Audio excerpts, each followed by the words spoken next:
now that we're acquainted with the language of two-dimensional domains and their boundaries, we can state Green's theorem in all its glory. So the context here is always a situation where we are studying a vector field, F, inside of a domain called D. The question that we want to ask is whether or not the information inside of the domain can help us calculate the circulation integral, which is, again, the work done by the vector field on the boundary of this domain, which is represented mathematically as the vector line integral of F over the domain curve of the domain. In order to address this question, I want us to recall a notion that we introduced a while ago called Green's operator. Remember, if we have a vector field F whose components are F1 and F2 on R2, we can identify that two-dimensional vector field with a three-dimensional vector field by tacking on to a 0 as a third coordinate. We can then calculate the curl of this two-dimensional vector field, which again is the cross product, or the symbolic cross product of the del operator with the vector field. And if we look at the individual coordinates here, what we find is that the first two coordinates of this curl are both 0, and the third coordinate is the difference between the partial derivative of the second coordinate of the vector field with respect to the first variable x, and the partial derivative of the first coordinate of the vector field with respect to the second variable y.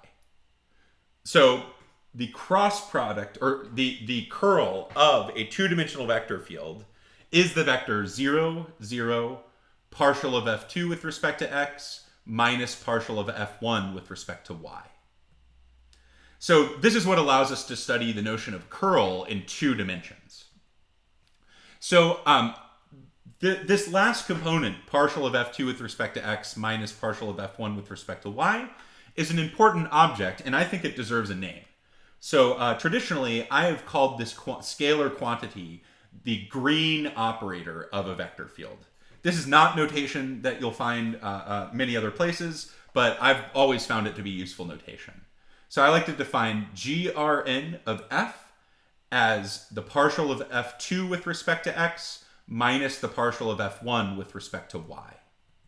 And I like to call this Green's operator for reasons that might become apparent soon. And one of the important things to point out here is that when we're studying three-dimensional vector fields and we take the curl, we always produce a vector field. But when we're studying two-dimensional vector fields and we take the curl, we end up studying this third coordinate, which is given by Green's operator, and Green's operator is always a scalar. And if we remember our interpretation of curl previously, the idea is that curl measures the propensity for a vector field to produce rotation in space. And the same goes for Green's operator, but since we're in two dimensions, we can orient that rotation. So the Green operator of a vector field in two dimensions measures that vector field's propensity to produce counterclockwise rotation. So I have three sort of archetypes here that might help us intuit this idea. In this first vector field on the left, what we're looking at is a figure where it's sort of apparent that the vector field itself is sort of trying to produce some sort of counterclockwise spin in two dimensions around this point. So this would be a prototype illustrating an example where the Green operator would be expected to be positive. On the other hand, in the middle here, we're looking at sort of the opposite. Here, we're looking at a vector field that looks like it's trying to produce some sort of rotation, and the rotation appears to be in the clockwise direction. So this would be an example where we would expect the Green operator to be negative. And finally, in this third example, here what we're looking at is an example of a vector field where it doesn't look like we are going to be producing any rotation, because any sort of motion pushing toward the center is sort of counteracted by motion pointing outside of the center. So here we would expect the Green operator to be 0. For this reason, we often refer to the green operator of a vector field as circulation density. And by calling the green operator circulation density, what we're really suggesting is that there ought to be a relationship between the green operator and the circulation done by the vector field around a domain. And this is exactly what Green's theorem says. So here is the elegant statement of Green's theorem. Green's theorem gives us a relationship between information inside of the domain and the circulation done by a vector field along the boundary of a domain. Precisely, here's what the theorem says. The double integral over a domain D of the green operator of a vector field dA is guaranteed to equal the line integral of the vector field along the boundary of the domain. So Green's theorem is telling us that integrating the green operator over a domain is always the same thing as calculating the work done by the vector field along the boundary of the domain. And remember, the green operator of a vector field is always partial of the second coordinate with respect to x minus the partial of the first coordinate with respect to y. So let's make an observation here and convince ourselves that at minimum the units make sense here. So if we track the units of Green's theorem, that sort of helps us make sense of what's going on. So if we look at the statement, again, the statement of Green's theorem says that the double integral of the green operator inside of a domain D is always the same as the line integral of the vector field along the boundary of the domain. Well, what are the units of the green operator? Remember, the green operator is the second coordinate with respect to x minus the first coordinate with respect to y. And so if f has force units, then the green operator would have units given by force divided by distance. And what is dA? Well, dA is meant to represent area, which would have units equal to distance squared. So the idea here is that when we multiply these two quantities together, we get force times distance, which is exactly the units for work. This is also represented on the right-hand side here. If we're taking the vector line integral of f dotted with d vector s, we view f as having force units and d vector s as having distance units.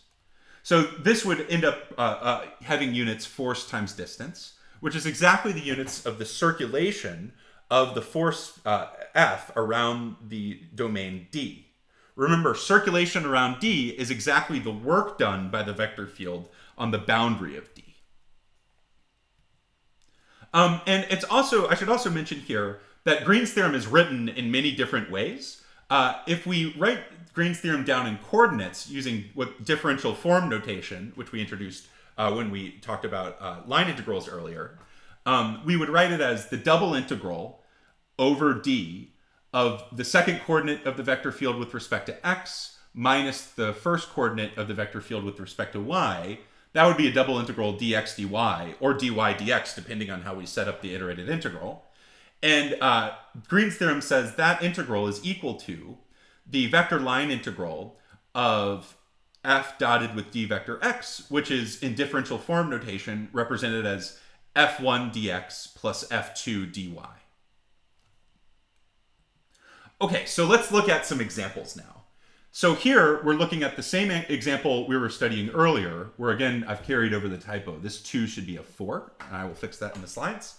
So here D is the domain that's between the unit circle and the circle of radius 2. Again, the vector field we are studying is the vector field 1, x. Well, let's use Green's theorem to quickly calculate the circulation. Previously, we did a direct circulation calculation by computing the vector line integral of our vector field along both of the boundary curves for this domain. Well, Green's theorem tells us that the work done by this vector field over the boundary of this domain should be the same thing as the double integral over the region itself of the green operator of this vector field. And what is the green operator of this vector field? Well, here we should take the partial derivative of the second coordinate x with respect to x, Then we subtract the partial derivative of the y-coordinate y-coordinate, which is 1 with respect to y. This gives us partial of x with respect to x minus the partial of 1 with respect to y, which of course is equal to 1. So now we're taking a double integral of 1 throughout the domain. And one way to do this double integral is to switch to polar coordinates. So this region is very easily described in polar coordinates. Here, the radii range from 1 to 2, and the thetas range from 0 to 2 pi. And by switching to polar coordinates in this step, we have to use the change of variables formula, which means we have to multiply by the Jacobian determinant for polar coordinates, which is r. So now we're integrating r dr d theta, where r ranges from 1 to 2, and theta ranges from 0 to 2 pi. And when we do the integral here, we get 3 pi Newton meters, which is exactly what we got when we previously did the direct calculation. The idea here is that Green's theorem has dramatically simplified the problem. Here we have another much more complicated vector field. So in this example, F is the vector field whose coordinates are negative y cubed plus the sine of x squared. And then the second coordinate is x cubed plus arctan of y. And the units here are still newtons. Well, here we're going to let d be the top half of, and again, I've carried over my typo. This should be x squared plus y squared is less than or equal to 4. So here what we're looking at is the top half of the circle with radius 2. Again, this 2 should be a 4. So the region we're studying looks like this. If we were looking at the entirety of x squared plus y squared is less than or equal to 4, we would be looking at the circle of radius 2 with everything inside. But here we just want the top half, which means we're also stipulating that y needs to be non-negative.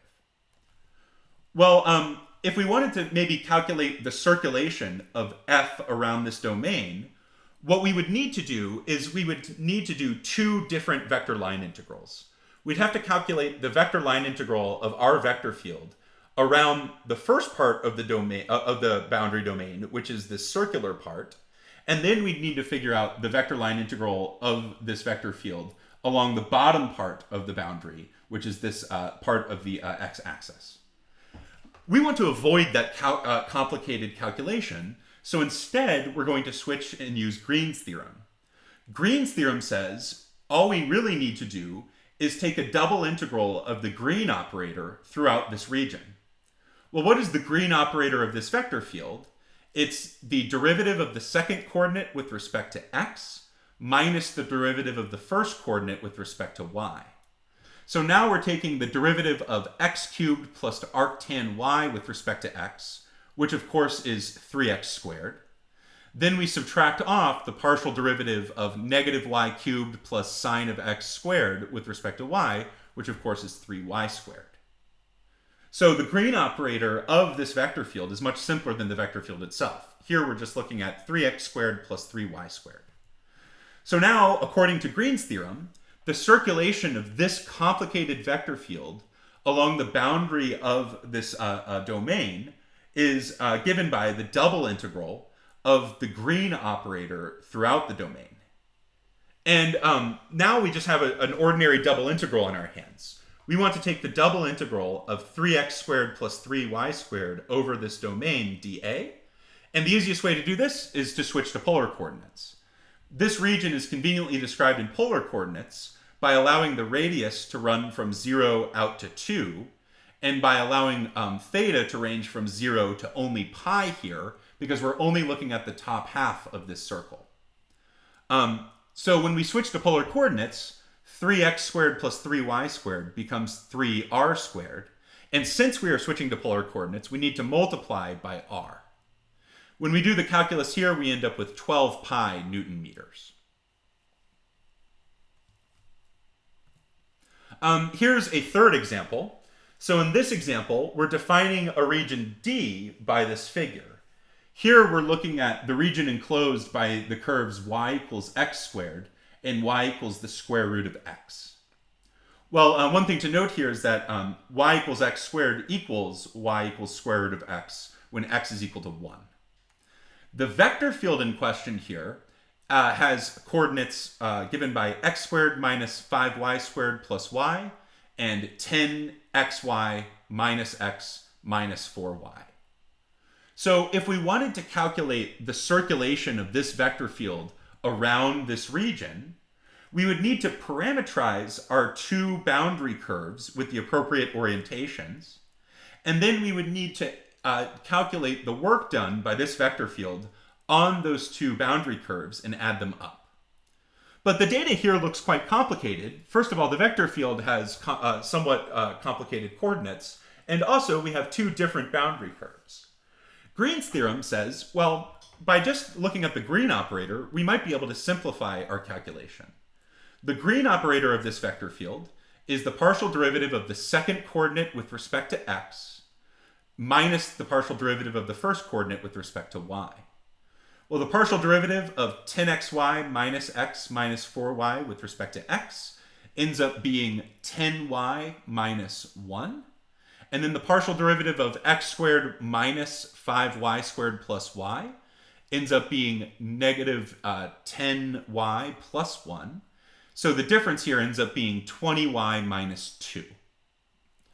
So according to Green's theorem, the circulation of this vector field around this domain is the same thing as the double integral of our green operator, which is 20y minus 2, over this domain. And now we have an ordinary double integral on our hands. To do this double integral, I'm not going to do a coordinate change. I'm just going to use the method of x slicing. Here in the domain, the y's will range from x squared to x, and the x's range from 0 to 1. When I did this double integral, I ended up getting 7/3 Newton meters.